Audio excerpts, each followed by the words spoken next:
professor, vem aqui. Eu vou fazer a minha prova de segunda fase em Direito Penal e tô com uma dúvida. Existe alguma ordem correta ou alguma ordem adequada para eu alegar as minhas teses? Pessoal, essa é a dúvida de muitos de vocês, não é? Então, justamente é essa dúvida que eu vou tirar na aula de hoje. Na aula de hoje, você aprenderá qual é a classificação das teses e qual é a ordem correta para você alegar essas teses, bem como de que forma os pedidos devem ser feitos, tá? Então não sai daí, logo depois da vinheta a gente volta. Olá meus queridos, olá minhas queridas, sejam bem-vindos, sejam bem-vindas a mais uma aula de Direito Penal, a mais uma aula de segunda fase, uma aula gratuita, uma aula belezinha aqui para você que está no YouTube, né? Então se você me acompanha já sabe, agora mesmo, sem hesitar, já dá um like aí no vídeo. Se você não é inscrito no canal, já se inscreve no canal que tem muito conteúdo bacana, ok? E ao final da aula, se gostar da aula, deixa aquele comentário maroto, dá o seu feedback que é muito importante pra gente, assim o canal cresce, atinge mais pessoas e isso nos ajuda bastante, tá? E lembrando que essa aula aqui é um oferecimento do nosso curso de segunda fase, o Método Prodigi. Sim, se você não nos conhece ainda, somos um curso especializado na segunda fase do exame de ordem e eu dou aulas em Direito Penal, no curso de Direito Penal. Belezinha? Então é só um jabazinho, uma propagandinha. Se você gostar ao final, conheça os cursos, né? Vou deixar o link aqui na descrição do vídeo, é só você clicar e conhecer. Belezinha? Caiu um copo ali, mas enfim, depois a gente arruma isso aí.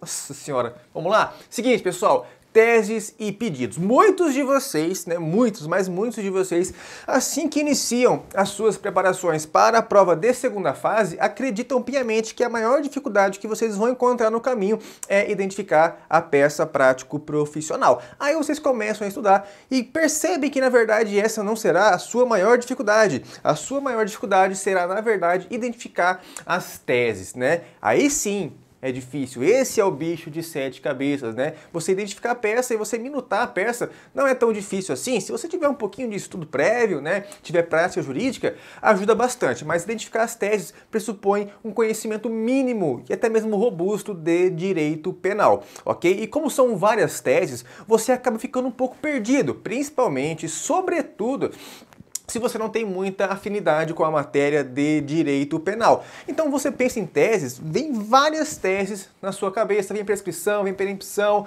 vem erro de tipo, vem erro de proibição, excludentes de licitude, excludentes de culpabilidade, uma porrada de tese. E você não sabe organizar isso, você não sabe visualizar isso de maneira organizada e esquematizada. O que eu vou trazer aqui para vocês é justamente, desculpa, é justamente um esquema, né, um esqueminha que você consegue visualizar de modo que toda e qualquer tese que você venha a estudar no seu curso, venha a aprender durante os seus estudos, você consiga colocar nesse esquema, né? E você saiba qual tipo de tese você está lidando. E esse esquema, inclusive passa para você a ordem em que essas teses devem ser alegadas dentro da sua peça prático-profissional. Porque sim, existe uma ordem correta, uma ordem adequada para você alegar essas teses na sua prova, tá? Não é uma ordem tão rígida assim, é uma ordem mais recomendável, mas tem algumas teses que precisam ser alegadas primeiramente. E sobre elas eu vou falar um pouquinho para vocês hoje. É claro que eu não vou explicar todas as teses, porque senão seria uma aula de 45 horas no mínimo, né? Porque seria uma aula de parte geral do Código Penal e seria uma aula de CPP, um resumão, inclusive, né? Então é basicamente o seguinte, né? Essa aula aqui eu vou passar para vocês um apanhado geral e mostrar como que elas se classificam. Então, como que é esse esquema? É basicamente esse aqui, tá? Então você vai me prometer uma coisa, você vai tirar um print dessa tela, tá? Eu vou até chegar um pouquinho para cá. Eu tô no lugar certo? É, eu acho que é para cá mesmo. Vou chegar um pouquinho para cá para que você consiga tirar o print sem eu aparecer aí e você consiga recortar. Por quê? Porque depois você vai imprimir essa sua tela, vai imprimir essa sua imagem e colar na parede do seu quarto, na parede do seu cantinho de estudo, tá? Então, se você estuda no seu quarto, cola aí na frente, porque isso aqui é muito importante. Se você é nosso aluno da segunda fase, você sabe como isso aqui é importante, porque isso aqui é basicamente a estrutura do início do nosso curso, do começo para a metade do nosso curso, é basicamente a gente destrinchando todo esse esquema, né? Então, esse é o esquema, essa é a ordem. Então, por exemplo, você tem lá a sua peça prático profissional. Você sabe que a estrutura básica de uma peça prático profissional é fatos, direito e pedidos, correto? Correto. Aqui dentro do direito, pessoal, evidentemente, isso aqui é básico, é onde você vai trabalhar as suas teses. Aí dentro do tópico do direito, você deve dividir em subtópicos. Esses subtópicos são essas teses. Teses preliminares, teses de mérito e teses subsidiárias, tá? Então são esses três grandes grupos de teses que devem ser alegadas nessa ordem. Isso quer dizer então, professor, que toda peça vai ter teses preliminares, teses de mérito e teses subsidiárias necessariamente? A resposta, queridinho, queridinha, evidentemente que é não. Existem peças, evidentemente, que terão todos esses tipos de teses, né? Teses preliminares, de mérito e subsidiárias. Mas existirão teses que terão só tese de mérito. Existirão peças, desculpa, que terão só tese de mérito. Existirão peças com teses preliminares e teses de mérito. E existirão peças com muitas teses subsidiárias e poucas teses de mérito e nenhuma preliminar. Então não é uma regra necessária, mas é importante que você saiba esses três agrupamentos para que quando você identifique uma tese específica, você saiba onde que você vai encaixar essa tese. E a ordem tem que ser essa, preliminares, de mérito e subsidiárias.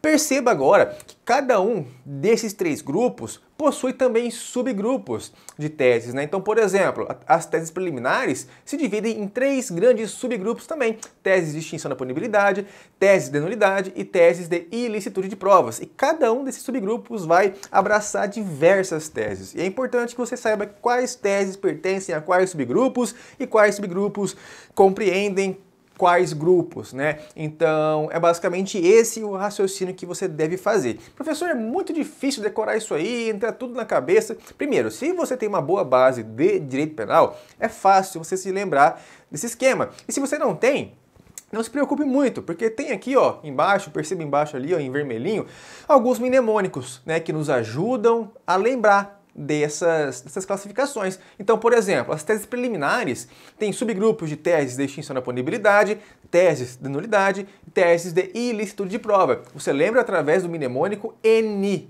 né? ENI, você lembra. Então você lembra de ENI, MAFIC e DRBD. ENI, as teses preliminares, MAFIC, as teses de mérito e DRBD, as teses subsidiárias. Como seria o MAFIC? E é um mnemônico muito conhecido aí no mundo dos cursos de segunda fase, que é materialidade, autoria, fato típico, ilicitude e culpabilidade. E já as teses subsidiárias é dosimetria, regimes penitenciários, benefícios e desclassificação, né? Facinho. A partir de agora, pessoal, na nossa aula, eu vou dar uma pincelada com vocês, né? Nesses subgrupos e vou citar algumas teses que pertencem a esses grupos só para efeito de localizá-los dentro desse esquema aqui. Então o exercício nessa aula aqui é bem simples, é você fixar essa tabela, é você entender como que funciona o direito penal, como que funciona a sistemática das teses de segunda fase. Aí a partir disso você pode direcionar o teu estudo, né? Aí você vai estudar prescrição, por exemplo, você sabe que a prescrição é uma tese de extinção da punibilidade. E se é uma tese de extinção da punibilidade, você deve alegar primeiramente antes das teses de mérito, tá? Então é basicamente isso. Começamos então aqui por uma análise geral, por um apanhado geral das teses preliminares. E a segunda parte dessa aula será eu falando sobre os pedidos, belezinha? Se não deixou o seu like ainda, dá agora.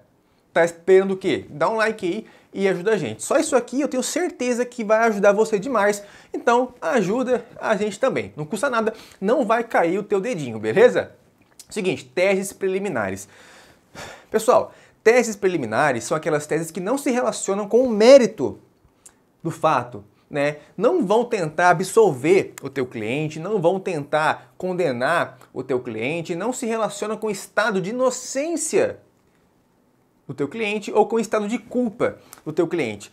As teses preliminares, grosso modo, de maneira geral, elas estão relacionadas a aspectos processuais, aspectos formais, aspectos de forma do teu processo e muitas vezes aspectos que não têm relação com o fato em si, né? Então, o primeiro subgrupo dentro das teses preliminares são as teses de extinção da punibilidade. As causas extintivas da punibilidade, pessoal, estão previstas sobretudo lá no artigo 107 do Código Penal, em um rol exemplificativo. Por quê? Porque existem outras causas de extinção de punibilidade previstas fora daquele artigo, como por exemplo a suspensão condicional do processo, que é uma tese de extinção da punibilidade, o cumprimento do acordo de não persecução penal, que também é uma causa de extinção da punibilidade. Mas se você pegar lá o artigo 107, dentre as várias causas extintivas da punibilidade, as mais importantes são perempção, é a renúncia, é o perdão, né, aceito, é a decadência e, sobretudo, a rainha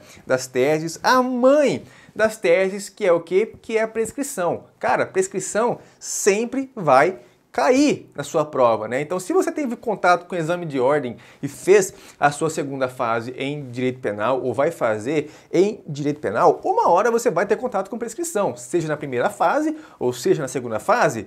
E dentro da segunda fase, ou na peça, ou nas questões, né? Então tem que saber a prescrição.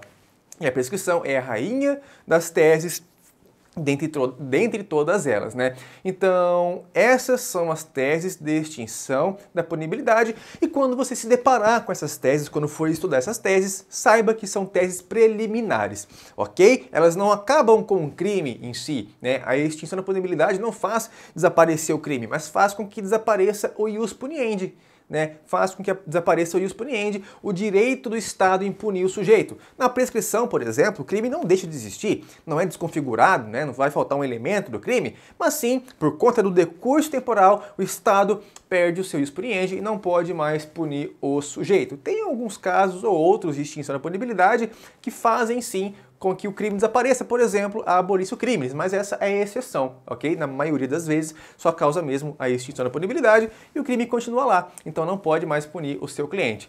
Belezinha? Seguinte, nulidades, tá?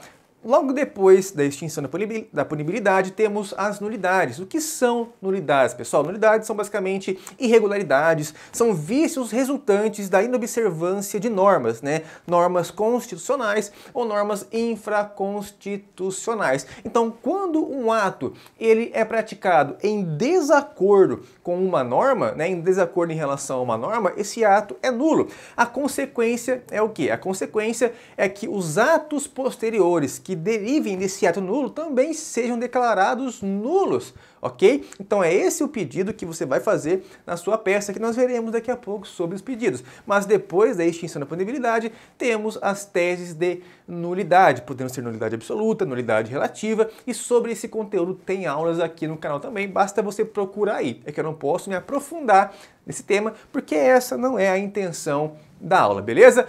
Então, se deparou com nulidade, é tese preliminar, alega como preliminar, belezinha?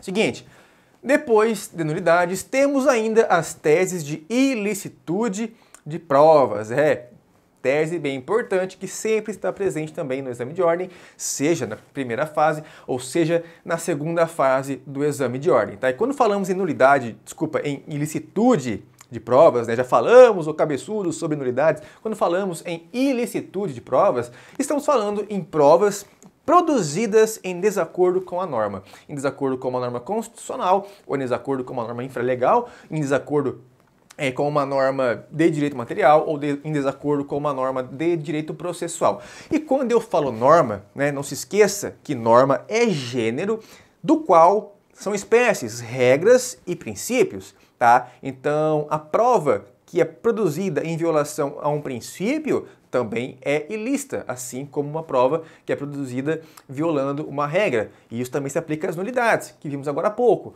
né? Então, se um ato ele é realizado e gera um defeito decorrente da inobservância de norma, pode ser uma norma em regra ou uma norma em princípio, tá? Então a lógica é a mesma. Mas voltando aqui para o campo da ilicitude de provas, né? Se deparou com prova ilícita, você deve pedir a declaração da ilicitude daquela prova com o consequente desentranhamento daquela prova nos autos. E tem uma diferença importantíssima, né, de provas ilícitas para provas ilegítimas, que são espécies de provas ilegais. Mas eu não posso também aprofundar esse conteúdo aqui porque demanda uma aula inteira, porque aí as provas ilegítimas caem para o campo da nulidade, né? Então no nosso curso de segunda fase isso está bem explicadinho. Professor, então eu vou ter que comprar um curso de segunda fase para aprender isso? Não, tem aí no livro, mas se quiser aprender comigo vai ter que ver no meu curso, tá? Fazer o quê? Eu tenho que pagar o leitinho das criancinhas também, né? Eu tenho que alimentar o pessoal lá em casa. Então eu não posso simplesmente entregar tudo de graça para vocês, beleza? Então é basicamente isso, pessoal. Extinção da punibilidade, nulidades e ilicitude de provas, teses preliminares de mérito, ok? Coisas e teses relacionadas ao formato, à forma do processo e não ao mérito. Agora, senhores, quando falamos em teses de mérito, o buraco é um pouquinho mais embaixo. É aqui, pessoal, que se encontra a maior pontuação da sua peça, né, nas teses de mérito. São as teses mais importantes, porque são as teses que vão ou absolver o teu cliente ou vão condenar o teu cliente, né? São aquelas teses que dizem respeito ao estado de inocência do acusado, a existência do crime, a prova da materialidade ou a prova da autoria. Então olha só o mnemônico. O mnemônico é MAFIC. Materialidade, autoria, fato típico, ilicitude e culpabilidade. Vamos isolar primeiro o MA, né, que é a materialidade e a autoria. Fica o quê? Fica o FIC. Esse FIC aqui é o crime, é o conceito de crime.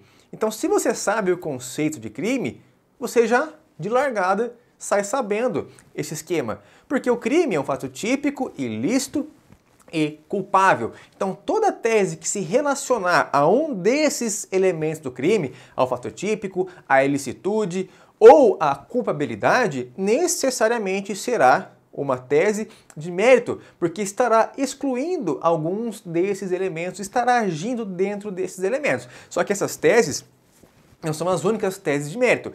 Então, você pega esse FIC, esses três elementos do crime e soma mais dois, né, fatores, que é a materialidade e a autoria. Aí as teses de mérito ficam MAFIC, materialidade, autoria, fato típico, ilicitude e culpabilidade, beleza? O que é essa tal materialidade? A materialidade, pessoal, é basicamente uma situação onde o fato está comprovado. Quando a gente exige materialidade, a gente exige, né, a prova da existência daquele fato, a prova do acontecimento daquele fato. Não à toa que é exigido, né, na inicial acusatória a justa causa. Sendo que a justa causa é basicamente esses dois itens iniciais, a materialidade e a autoria. A materialidade, como eu disse, é a prova da existência do fato. Então, sempre que na sua prova, sempre que na sua pecinha vier alguma questãozinha, vier alguma tesezinha, alguma descriçãozinha de situações onde, por exemplo, foi comprovado que o fato não aconteceu, não há provas de que o fato não aconteceu, ou as provas de que o fato aconteceu são insuficientes, isso diz respeito à materialidade, ok? Ao lado da materialidade, temos o quê? Temos a autoria. E já a autoria não diz respeito ao fato em si. O fato realmente existiu, ou seja, a materialidade está comprovada, né, por vídeo, por testemunha, pelas circunstâncias que seja. Está comprovada. A dúvida aqui recai sobre quem é o autor do crime. Então serão aquelas teses relacionadas ao sujeito, né? Se o sujeito realmente cometeu aquele crime, se era o sujeito, prova de que foi o sujeito, prova de que não foi o sujeito que cometeu, ou provas insuficientes de que tenha sido aquele sujeito que cometeu o crime. Imagina, por exemplo, uma situação de assalto a um banco, assalto ao mercado, que as câmeras tenham filmado toda a ação do criminoso. Ou seja, o fato existiu, a materialidade. Só que essa câmera aqui é vagabunda e não conseguiu focar na cara do sujeito e não está reconhecível, né? Não está reconhecível a face do sujeito. Então tem dúvidas sobre quem realmente cometeu aquele crime, dúvidas em relação à autoria. E a gente sabe bem, in dúbio pro réu. Na dúvida tem que ser absolvido o réu. Então, teses de autoria são teses relacionadas a essas circunstâncias, beleza? Agora a gente passa a entrar, ainda que dentro do mérito, nas teses relacionadas aos elementos do crime, né? Aqui no meu canal do YouTube, né, não sei por onde que você está assistindo, se é no meu canal pessoal ou no canal da Prodigy, que você já deve estar inscrito obrigatoriamente, né, porque não vai cair seu dedo. Aqui no canal tem um vídeo sobre o conceito de crime, onde eu explico para vocês qual é a conceituação de crime, quais são os seus elementos e é o ponto de partida para você entender todo o direito penal. E o crime, basicamente, em linhas gerais, grosso modo, é conceituado como um fato típico, ilícito e culpável, que são esses três elementos para você, né? Então, como exemplo de teses que dizem respeito ao fato típico, temos aquelas teses que vão agir dentro dos elementos do fato típico, porque sim, senhoras e senhores, o fato típico também tem elementos, né? O fato típico, ele é composto e não precisa se preocupar com isso agora, porque essa aula aqui, como eu disse para vocês, é uma visão geral. O fato típico, você bem sabe, é composto por uma conduta, por um resultado naturalístico, por um nexo causal e pela tipicidade. Se eventualmente alguma tese tratar sobre esses três elementos do fato típico, a tese diz respeito ao fato típico, se diz respeito ao fato típico é tese de mérito e você deve pedir a absolvição. Então, exemplos de tese de fato típico, o princípio da insignificância. Ora, o princípio da insignificância age sobre a tipicidade e a tipicidade, especificamente a material, está dentro do fato típico. Outra tese, por exemplo, é o próprio erro de tipo, que age no dolo, o dolo está na conduta e a conduta está no fato típico. Outro elemento são as excludentes do nexo causal, algumas concausas, né? As concausas, em algumas situações, elas excluem o nexo causal. Se exclui o nexo causal, não tem fato típico. Se não tem fato típico, não tem crime. É uma tese de mérito, ok? É basicamente assim que funciona. Depois das teses de mérito, temos aquelas teses relacionadas à ilicitude do fato. Quais são essas teses? Sim, muito bem, as excludentes de ilicitude. Artigo 23 do Código Penal. Pega aí, bichão. Você vai pegar lá, estado de necessidade, legítima defesa, exercício regular de um direito e estrito cumprimento de um dever legal. Deu de cara com essas teses na sua peça ou no seu caso prático profissional? Não tenha dúvida, é tese de mérito. Alegue elas e trabalhe na absolvição. Peça a absolvição do seu cliente, ok? E por fim temos a culpabilidade, né? A culpabilidade é o terceiro e último elemento do crime e, por exemplo, uma tese que diz respeito à própria culpabilidade é a inimputabilidade do agente, seja pela idade, né? É um menor de 18 anos, ou seja por deficiência mental, né? Nesses casos, sendo inimputável, você trabalha também dentro da exclusão de um dos elementos do crime, no caso, a culpabilidade, e é sim uma tese de mérito, ok? Terminamos aqui o MAFIC. Depois do MAFIC tem o DRBD. E se você tem alguma dificuldade para lembrar desse mnemônico, basta você lembrar daquela banda mexicana da década de 2000, né? O RBD, aquela banda muito louca, galera de colégio lá. Se você é de 95 aí, 96, se você tem seus 23 a 27 anos, certamente você sabe do que eu estou falando e certamente você deve ter vivido essa época. Lembra aí daquela banda mexicana dos adolescentes colegiais e bota mais um Dzinho na frente. A banda se chama RBD, né? Os rebeldes lá, né? Eu não sei o que significa RBD. Acho que será que é só abreviação, né? Mas enfim, nada a ver com a aula. Bota mais um D, fica DRBD. O que são essas teses subsidiárias? Pessoal, aqui é bem simples, tá? As teses subsidiárias, elas funcionam basicamente como uma tese secundária. Em linhas gerais, você dizendo para o juiz o seguinte: Excelência, caso você não entenda pela absolvição, caso você não concorde com as minhas teses, ou seja, caso você cague para tudo que eu acabei de falar aqui, que pelo menos você aplique, não vai escrever cague na sua prova, pelo amor de Deus, hein? Não vai fazer, eu tenho que explicar às vezes, porque eu tenho medo. Que ao menos Vossa Excelência aplique a pena observando as seguintes diretrizes. Aí você passa uma diretriz para o magistrado, né? Passa uma diretriz para o magistrado de como a pena deve ser aplicada e sempre favorecendo o teu cliente. Isso é claro se você estiver no polo passivo da ação, que é a grande maioria das vezes na sua segunda fase, né? É você dizendo para o juiz: Excelência, já que você vai dar aquela carcada, carca com jeitinho, né? Passa um gelzinho, leva para jantar, leva para comer uma pizza, leva, enfim, para um restaurante, tomar um vinhozinho, escutar um Fábio Júnior, enfim, prepara antes, não chega assim do nada e creu. Não, vai devagarzinho, vai na maciota e aplica com jeitinho a pena. É basicamente isso.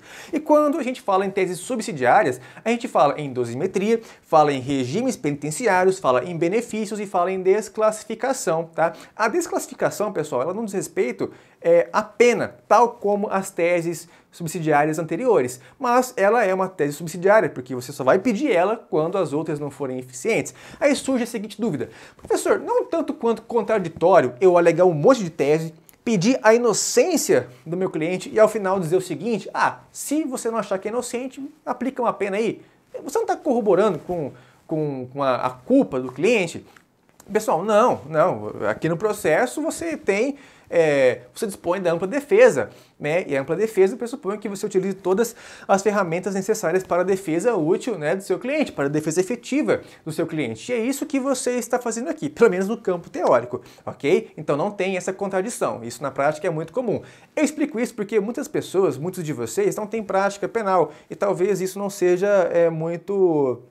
Enfim, não seja algo comum para você, né? Cause certa estranheza. Mas se você está no meio penal, você sabe que isso é comum pra caramba, ok? Então, por exemplo, as teses de dosimetria, você vai, por exemplo, se evidentemente estiver no polo passivo, você vai pedir a fixação, né, da pena no mínimo legal. Você vai trabalhar as três fases, né? A fixação da pena no mínimo legal. Você vai pedir o reconhecimento de atenuantes. Você vai pedir o reconhecimento de causas de diminuição de pena. Você vai pedir o afastamento de agravantes, vai pedir o afastamento de causas de aumento de pena. É basicamente isso que você vai fazer, ok? Agora, depois que você trabalhou, né, a dosimetria, você parte para os regimes penitenciários. Com base naquela pena virtualmente pensada naquele caso ali, você diz qual é o melhor regime para o teu cliente. Você passa ali para o juiz o regime mais benéfico para o teu cliente, o regime inicial de cumprimento de pena mais benéfico, né? Seja na ocasião, na situação, o regime aberto ou regime semiaberto,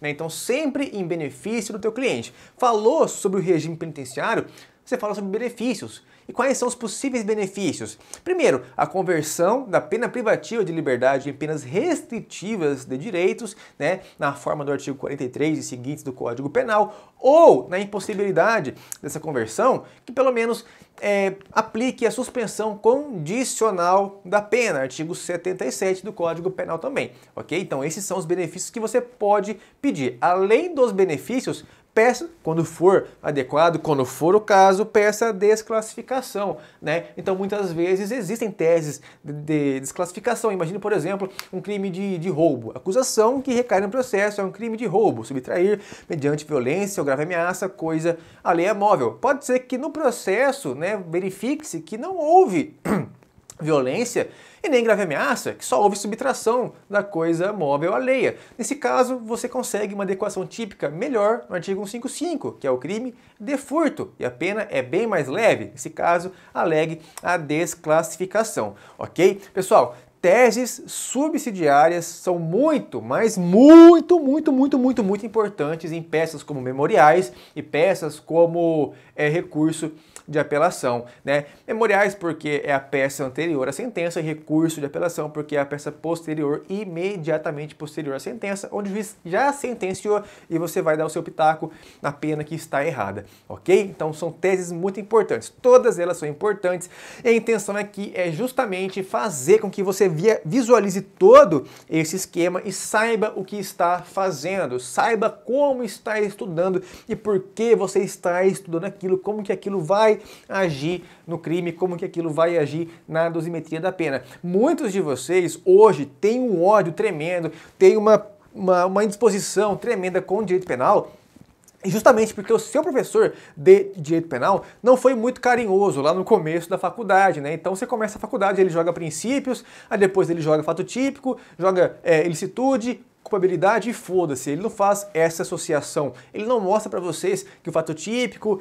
a ilicitude e a culpabilidade, eles integram uma coisa só que é o crime, e cada um desses elementos tem subelementos. Então aí ele começa a explicar a conduta, começa a explicar o nexo causal, começa a explicar a porrada de coisa, e você não sabe onde que você está dentro da árvore do crime, e você fica perdido. Mas quando você sabe que existe um esquema, e você sabe que esse esquema é importante, cada vez que você vai aprendendo uma coisa nova, você vai agregando, vai anexando esse esquema e aí a sua cabeça vira um mapa muito interessante de conhecimento. É assim que você fixa o conhecimento, é assim que você fixa a matéria. Não é só você engolir um monte de conhecimento, um monte de assunto e achar que está aprendendo. Não, tem que fixar direito o que você está aprendendo, ok? Então essas são as teses, essas são as espécies, né, os grupos de teses, e você deve alegar nessa ordem: teses preliminares, teses de mérito e teses subsidiárias. Essa é a ordem. Mas isso não quer dizer que esses subgrupos também precisam ser alegados nessa ordem. Então, por exemplo, você vai trabalhar teses preliminares.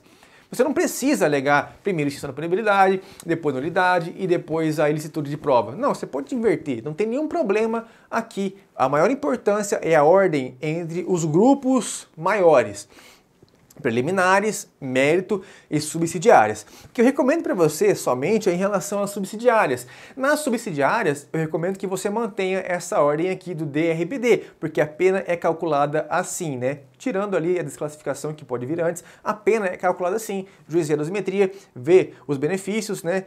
Vê antes, desculpa, o regime penitenciário, depois vê os benefícios. É assim que a pena é calculada, então eu recomendo nessa ordem, porque é a melhor ordem e é a ordem que vem no espelho de correção. Isso facilita muito a correção do teu corretor, a correção da pessoa que vai corrigir a sua provinha, beleza? E ela vai corrigir diversas provas no mesmo dia e não custa nada facilitar o trabalho desse cara. Já vimos as teses, podemos passar então para os pedidos. Bora lá? Seguinte, pessoal, existe aqui uma regra universal muito importante em relação aos pedidos. Qual é essa máxima?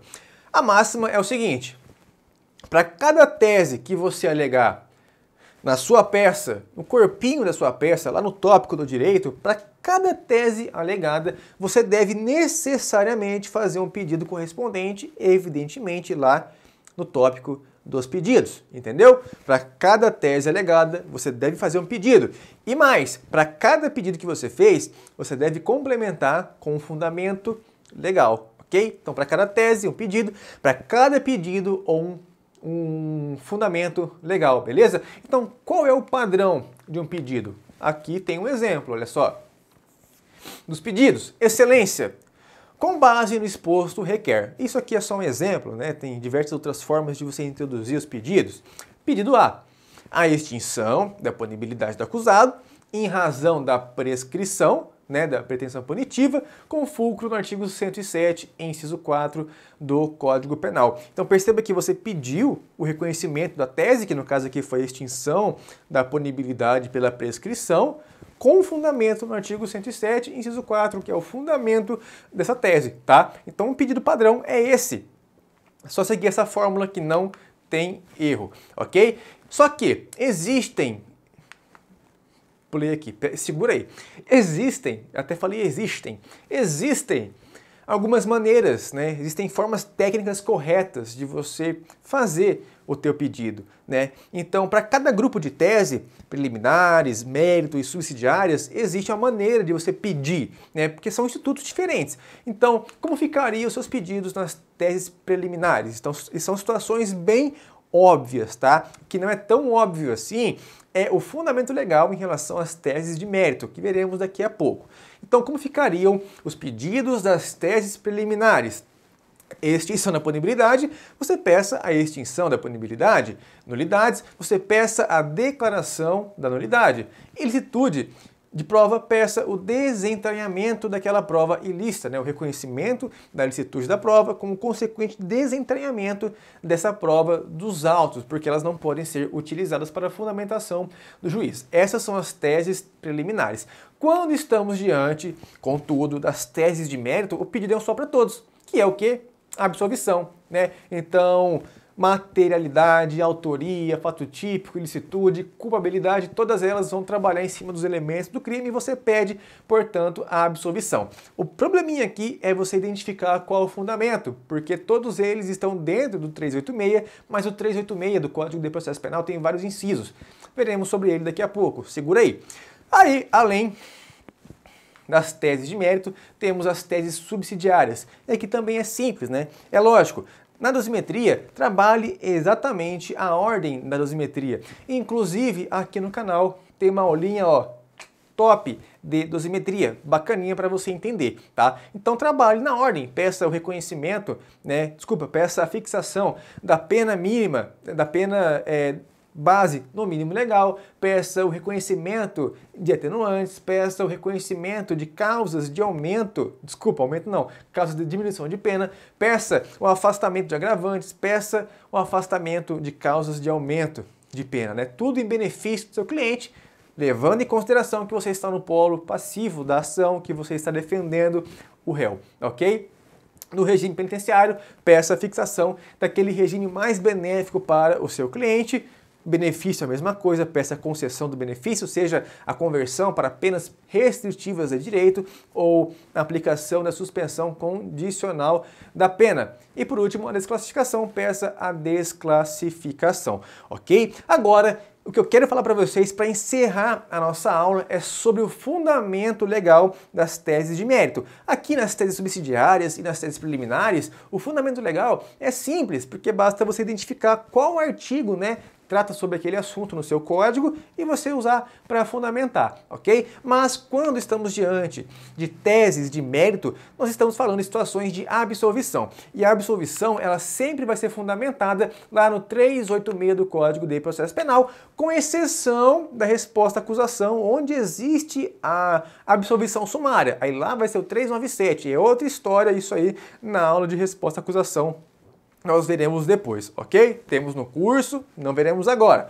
386. Olha só, o juiz absolverá o réu mencionando a causa na parte dispositiva desde que reconheça. Aí traz aqui uma série de situações que vão causar a absolvição. E é preciso que, quando você se depare com uma daquelas teses de mérito, uma FIC, você saiba qual é o inciso correspondente, qual é o inciso que vai fundamentar o teu pedido. Então, você está diante, por exemplo, de uma legítima defesa, você vai pedir o reconhecimento da legítima defesa com fulcro no artigo 386, qual inciso?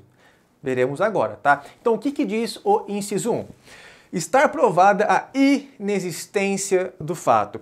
E o inciso 1, ele tem que ser estudado conjuntamente com o inciso 2, que diz não haver prova da existência do fato. Perceba que os dois tratam sobre o fato. Se eles tratam sobre o fato em si, sobre a existência ou inexistência do fato, ele trata sobre materialidade. Então, sempre que você estiver tratando de materialidade, você fundamenta no inciso 1 ou no inciso 2, tá? Por quê? Olha só, o que diz o 1? Estar provada a inexistência do fato. Aqui são situações nas quais está provada, Provada. Está provado que o fato não existiu. Então, por exemplo, o sujeito alega que no dia X, no local X, ocorreu um crime X. Os advogados vão até lá, pegam as gravações, as filmagens, porque infelizmente tinha uma câmera no local, e comprovam que naquele lugar, naquele momento, naquele dia, não aconteceu aquele crime. A pessoa fingiu, dissimulou e não houve, ou seja, o fato está comprovadamente inexistente. Foi provado que ele não existiu. Então é materialidade.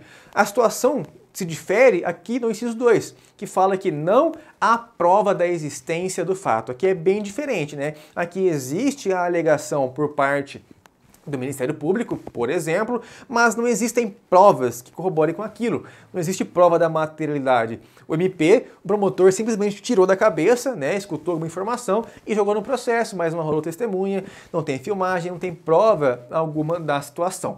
Então são situações que tratam sobre a materialidade.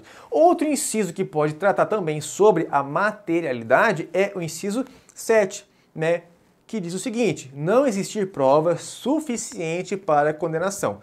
Nesse caso aqui, são situações que até existe uma prova ou outra sobre a materialidade. E aqui pode ser também sobre a autoria, tá?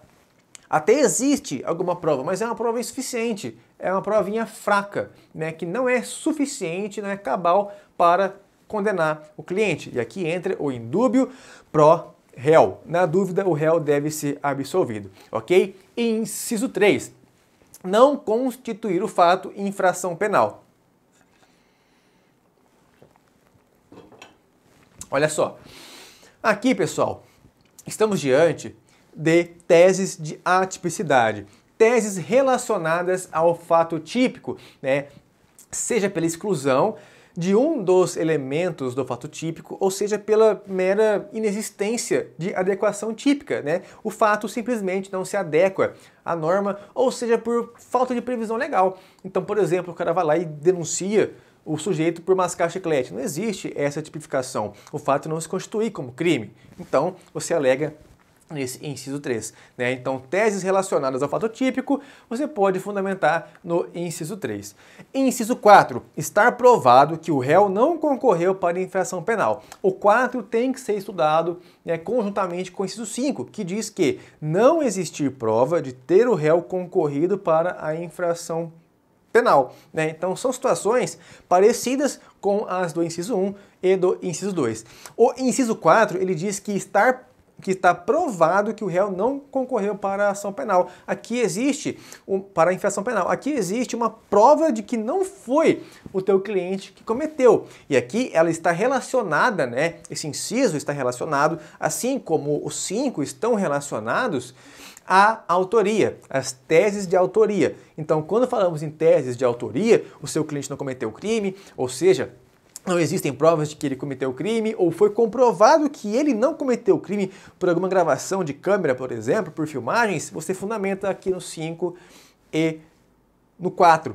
Tá? Então o 4 diz que foi comprovado que o teu cliente não cometeu uma gravação que mostra que não foi ele. E no 5 não existe prova. É aquela situação onde deu a louca no promotor, ele denunciou, mas não comprovou. E para finalizar, inciso 6. Por quê? Porque inciso 7 nós já vimos agora há pouco. Ele pode tratar tanto sobre a autoria quanto sobre a materialidade.